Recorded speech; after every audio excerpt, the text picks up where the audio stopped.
बार बार पूछे जाने वाले सवालों की लिस्ट मिल जाए तो परीक्षा आसान हो जाएगी ना। यही लिस्ट आपको इस वीडियो में मिलेगी। दोस्तों, परीक्षा में जीतता वही है जो समझदारी से पढ़ाई करता है, और ये वीडियो आपके लिए शॉर्टकट है। नमस्कार दोस्तों, एसपी मोटिवेशन में आपका स्वागत है।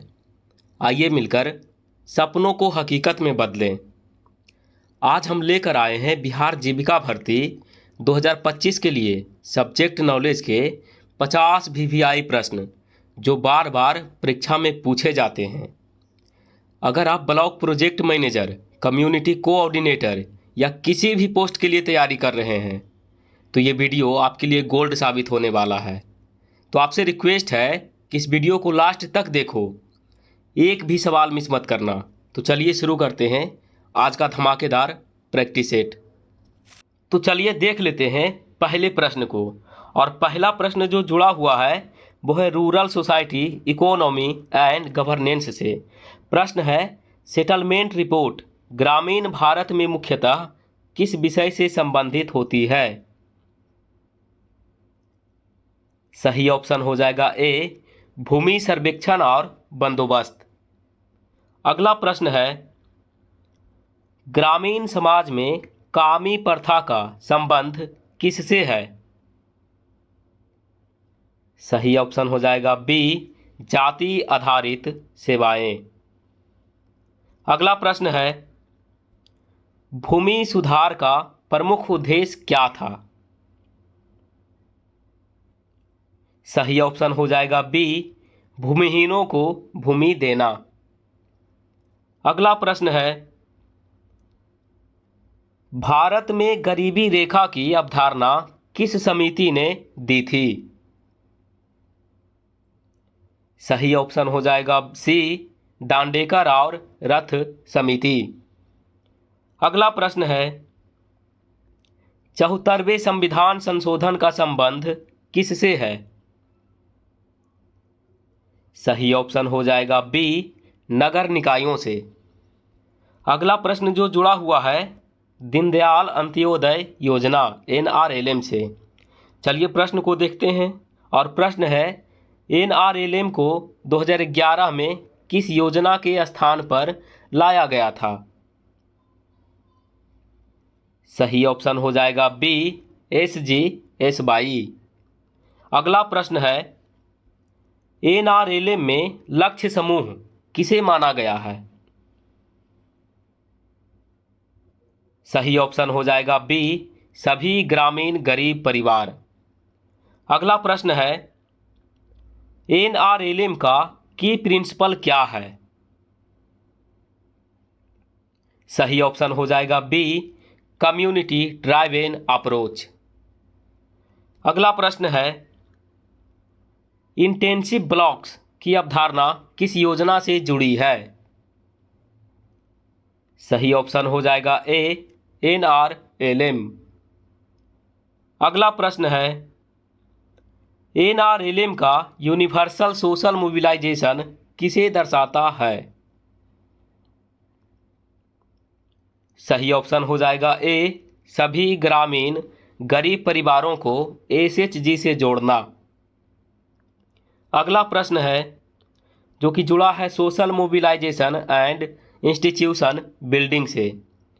प्रश्न है, वॉइस एंड अकाउंटेबिलिटी NRLM में किससे जुड़ा है? सही ऑप्शन हो जाएगा बी, इंस्टीट्यूशन बिल्डिंग। अगला प्रश्न है, विलेज ऑर्गेनाइजेशन VO का गठन किसके बीच होता है? सही ऑप्शन हो जाएगा सी, कई SHG समूहों के बीच। अगला प्रश्न है, सोशल ऑडिट का उद्देश्य क्या है? सही ऑप्शन हो जाएगा बी, सरकारी योजनाओं में पारदर्शिता। अगला प्रश्न है, SHG की मजबूती में सबसे पहला कदम क्या माना गया है? सही ऑप्शन हो जाएगा बी, सामाजिक समावेशन। अगला प्रश्न है, इंस्टीट्यूशनल प्लेटफॉर्म ऑफ पुअर का अभिप्राय है? सही ऑप्शन हो जाएगा बी, गरीबों के लिए सामूहिक संगठन। अगला प्रश्न है जो कि जुड़ा है फाइनेंशियल इंक्लूजन से, और प्रश्न है भारत में वित्तीय समावेशन की अवधारणा को पहली बार किस समिति ने प्रमुखता दी थी? सही ऑप्शन हो जाएगा सी, रंगराजन समिति। अगला प्रश्न है लाइवलीहुड मिशन में बैंक मित्र की क्या भूमिका है? सही ऑप्शन हो जाएगा बी, एसएचजी को बैंकिंग सेवा जोड़ना। अगला प्रश्न है एसएचजी बैंक लिंकेज प्रोग्राम को किस बैंक ने पहली बार अपनाया? सही ऑप्शन हो जाएगा बी, नाबार्ड। अगला प्रश्न है सीआईएफ निधि का वितरण किस संस्था के माध्यम से किया जाता है? सही ऑप्शन हो जाएगा बी, वीओ और सीएलएफ। अगला प्रश्न है क्रेडिट वर्थीनेस एसएचजी में किस आधार पर आंकी जाती है? सही ऑप्शन हो जाएगा ए, बचत व पुनर्भुगतान का रिकॉर्ड। अगला प्रश्न है जो कि जुड़ा है लाइवलीहुड प्रमोशन से, और प्रश्न है फार्म लाइवलीहुड में सिस्टम ऑफ राइस इंटेंसिफिकेशन यानी एसआरआई किससे संबंधित है? सही ऑप्शन हो जाएगा बी, धान की उच्च उत्पादकता तकनीक। अगला प्रश्न है प्रोड्यूसर ग्रुप का मुख्य उद्देश्य क्या है? सही ऑप्शन हो जाएगा बी, कृषि उत्पाद का सामूहिक विपणन। अगला प्रश्न है नॉन फार्म लाइवलीहुड में इंटरप्राइज डेवलपमेंट किस पर केंद्रित है? सही ऑप्शन हो जाएगा बी, सूक्ष्म व लघु उद्योग। अगला प्रश्न है वैल्यू चेन एनालिसिस का उपयोग किस लिए किया जाता है?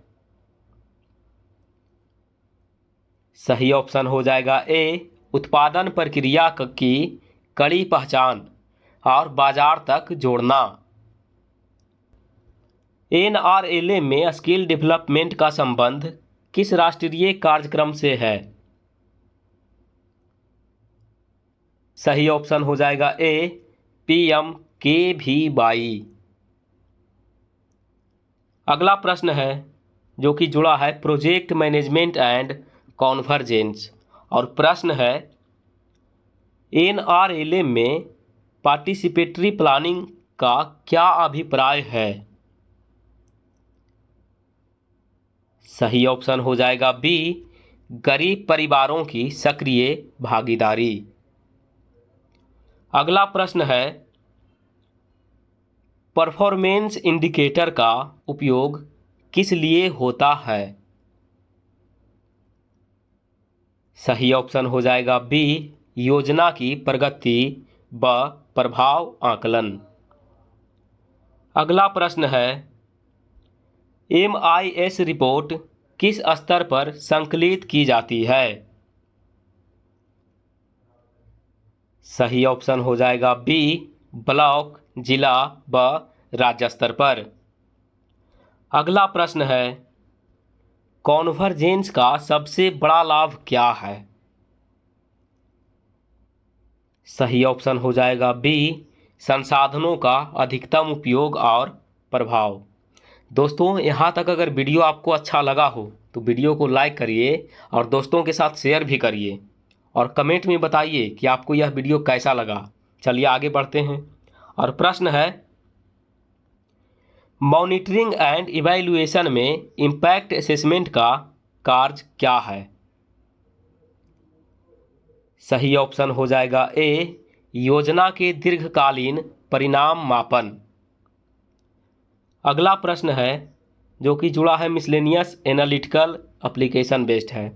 प्रश्न है सोशल कैपिटल को एनआरएलएम में क्यों महत्वपूर्ण माना गया है? सही ऑप्शन हो जाएगा ए, यह गरीबों को संगठित करता है। अगला प्रश्न है पंचायती राज प्रणाली में द्वितीय चरण सुधार किस समिति ने सुझाए?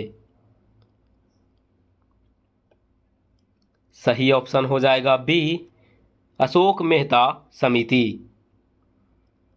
अगला प्रश्न है सेल्फ हेल्प ग्रुप का सबसे बड़ा योगदान क्या है? सही ऑप्शन हो जाएगा बी, सामाजिक व आर्थिक सशक्तिकरण। अगला प्रश्न है भारत में एसएचजी बैंक लिंकेज प्रोग्राम को किस वर्ष आरबीआई ने औपचारिक मान्यता दी? सही ऑप्शन हो जाएगा बी, 1992। अगला प्रश्न है 11वीं अनुसूची में पंचायतों को दिए गए अधिकार मुख्यतः किससे जुड़े हैं? सही ऑप्शन हो जाएगा ए, कृषि, ग्रामीण विकास और सामाजिक न्याय। अगला प्रश्न है ग्राम सभा की सबसे बड़ी शक्ति क्या है? सही ऑप्शन हो जाएगा ए, योजना अनुमोदन और सामाजिक लेखा परीक्षा। अगला प्रश्न है ग्रामीण विकास में बॉटम अप प्लानिंग का तात्पर्य क्या है? सही ऑप्शन हो जाएगा बी, गांव स्तर से योजना बनाना और ऊपर भेजना। अगला प्रश्न है एसएचजी की सफलता का सबसे बड़ा संकेतक क्या माना जाता है? सही ऑप्शन हो जाएगा ए, नियमित बचत और पुनर्भुगतान। अगला प्रश्न है भारत में integrated rural development programme IRDP कब शुरू किया गया? सही ऑप्शन हो जाएगा ए, 1978-79।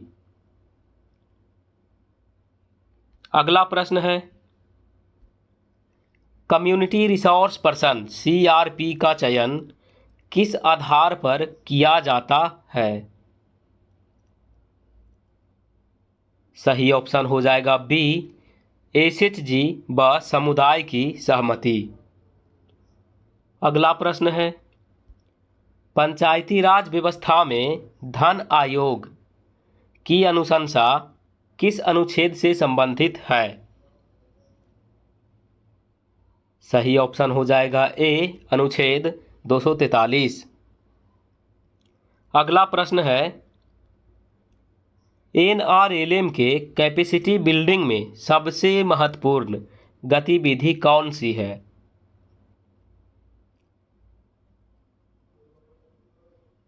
सही ऑप्शन हो जाएगा ए, प्रशिक्षण व एक्सपोजर विजिट।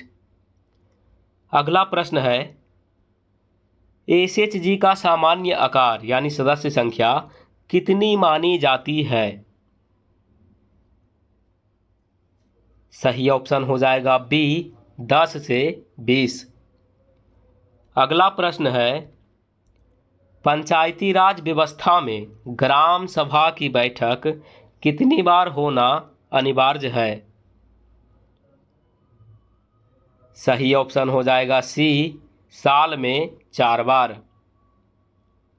अगला प्रश्न है एनआरएलएम मिशन डॉक्यूमेंट के अनुसार गरीबों का सशक्तिकरण किस आधार पर किया जाता है? सही ऑप्शन हो जाएगा ए, सामाजिक, आर्थिक और राजनीतिक। अगला प्रश्न है भारत में एसएचजी आंदोलन का प्रारंभ किस राज्य से माना जाता है? सही ऑप्शन हो जाएगा ए, आंध्र प्रदेश।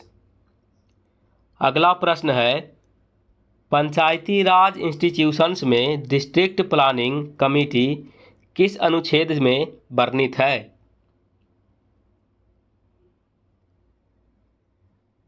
सही ऑप्शन हो जाएगा ए, अनुच्छेद 243। अगला प्रश्न है, ग्रामीण विकास के लिए TRYSEM कार्यक्रम किस उद्देश्य से शुरू किया गया था? सही ऑप्शन हो जाएगा ए, युवाओं को रोजगारोन्मुखी कौशल देना। अगला प्रश्न है, SHG के कॉप्स फंड का मुख्य उपयोग क्या है? सही ऑप्शन हो जाएगा ए, आंतरिक ऋण और समूह गतिविधि। अगला और सबसे लास्ट प्रश्न है, सोशल मोबिलाइजेशन को NRLM में क्यों आधार माना गया है? सही ऑप्शन हो जाएगा ए, गरीबों को संगठित करके दीर्घकालीन आत्मनिर्भरता। दोस्तों, ये थे बिहार जीविका भर्ती 2025 के लिए सबसे महत्वपूर्ण 50 प्रश्न। अगर वीडियो मददगार लगा हो तो लाइक और शेयर ज़रूर करें ताकि और भी साथी इसका फ़ायदा उठा सकें। और हाँ, चैनल को सब्सक्राइब कर लीजिए क्योंकि आने वाले वीडियो में हम आपको और भी दमदार प्रैक्टिस सेट और स्ट्रेटजी लेकर आने वाले हैं। तैयारी करते रहिए और सफलता आपकी होगी। Thank you.